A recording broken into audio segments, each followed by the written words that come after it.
इस वीडियो में हम आईसीएसई कक्षा 10 की पाठ्य पुस्तक साहित्य सागर के पाठ दो कलाकार के परीक्षा संबंधी प्रश्नोत्तर पर नजर डालेंगे। तो आइए सबसे पहले करते हैं कठिन शब्दार्थ। गलतफहमी, गलत समझ लेना। प्रतीक, चिन्ह। ढिंढोरा पीटना, सबसे कहते फिरना। नवाबी चलाना, अधिकार जताना। रौब खाना, दबना। हाड़ तोड़कर परिश्रम करना, कड़ी मेहनत करना। तूली, कूंची। शोहरत, प्रसिद्धि। हुनर, कौशल। तमन्ना, इच्छा। निरक्षर, अनपढ़। लोहा मानना, प्रभुत्व स्वीकार करना।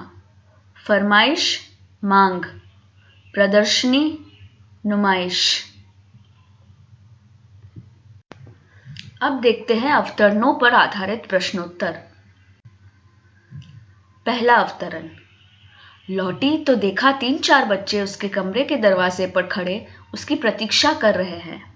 आते ही बोली, आ गए बच्चों, चलो मैं अभी आई। कौन, कहाँ जाने वाली है और क्यों?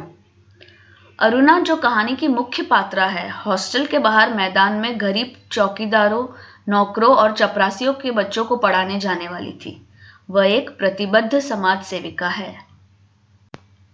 दूसरा प्रश्न। चित्रा कौन है? अरुणा ने चित्रा के बनाए चित्र को देखकर क्या कहा? चित्रा अरुणा की घनिष्ठ मित्र और एक अच्छी चित्रकार है। कहानी की शुरुआत में जब चित्रा ने अरुणा को नींद से जगाकर अपनी बनाई पेंटिंग दिखाई तो अरुणा ने कहा कि वह चित्र किधर से देखे, क्योंकि उसे चित्रा के द्वारा बनाए गए चित्र समझ में नहीं आते थे। उसने चित्रा से कहा कि जब भी वो कोई चित्र बनाए तो उसका नाम जरूर लिख दिया करे, ताकि यह समझने में गलती ना हो कि आखिर चित्र में कौन सा जीव है।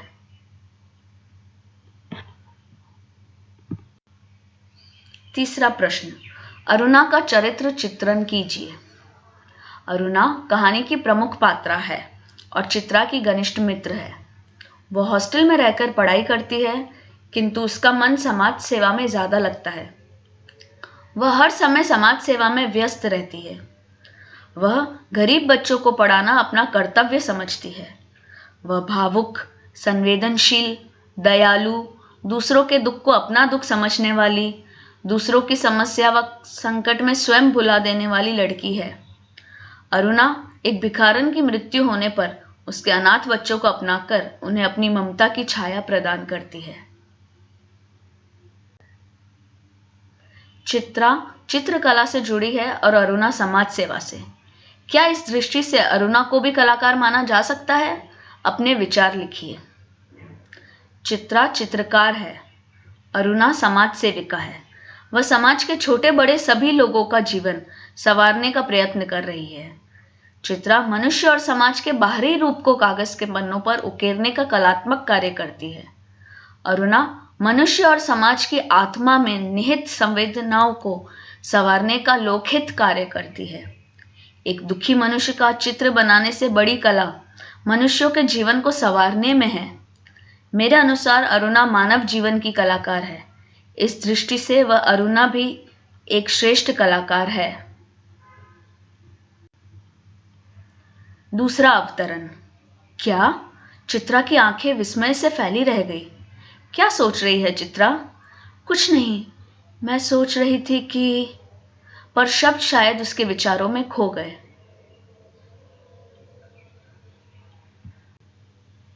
ऐसी क्या बात हुई जिसे सुनकर चित्रा की आंखें फैली की फैली रह गई? समझाकर लिखिए। विदेश जाकर चित्रा मशहूर चित्रकार बन गई।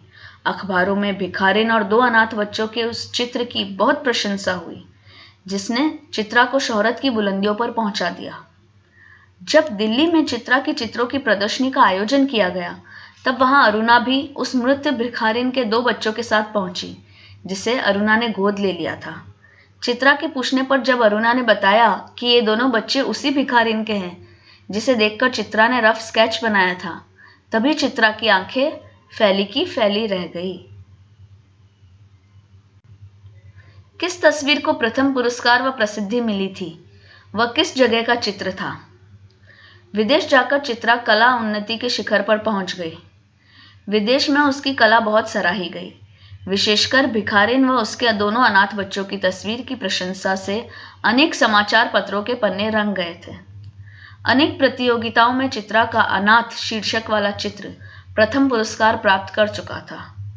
वह चित्र चित्रा ने अपने हॉस्टल के बाहर घर स्टोर के सामने पेड़ के नीचे बनाई थी, जहां एक भिखारिन अपने 2 बच्चों को अनाथ छोड़कर मर गई थी। अरुणा के किन शब्दों से चित्रा सोच में पड़ गई और अपने ही विचारों में खो गई? चित्रा की सोच के आधार पर अपने विचार लिखिए।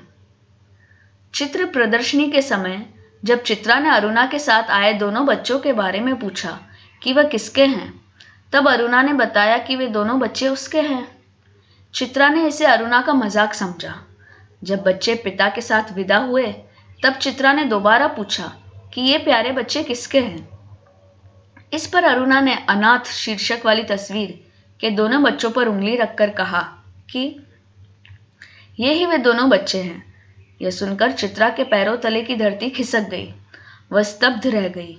वह विचारों में खो गई कि जीवन का उद्देश्य क्या है और उसकी सार्थकता किसमें है।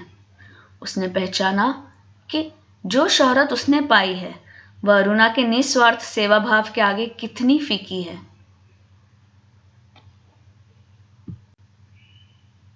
कला को सत्य, शिव और सुंदर होना चाहिए। कहानी के आधार पर एक अनुच्छेद लिखिए। मानव जीवन में कला और संस्कृति का बहुत महत्व है। कला के विभिन्न रूपों के माध्यम से मानव जीवन में आदर्श और यथार्थ का मिलन संभव होता है। कला के विभिन्न रूपों की सार्थकता सत्यम, शिवम, सुंदरम में ही निहित है।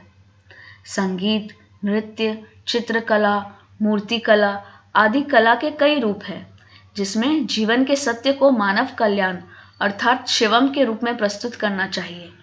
तभी वह कला सुंदर मानी जाएगी और उसके कलाकार को समुचित सम्मान प्राप्त होगा।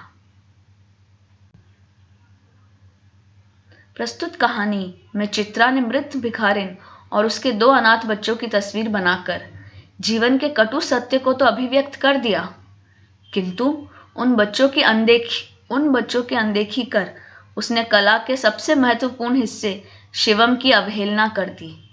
अतः चित्रा को प्रसिद्धि तो प्राप्त हो गई, लेकिन वह श्रेष्ठ कलाकार नहीं बन सकी। Thank you and all the best.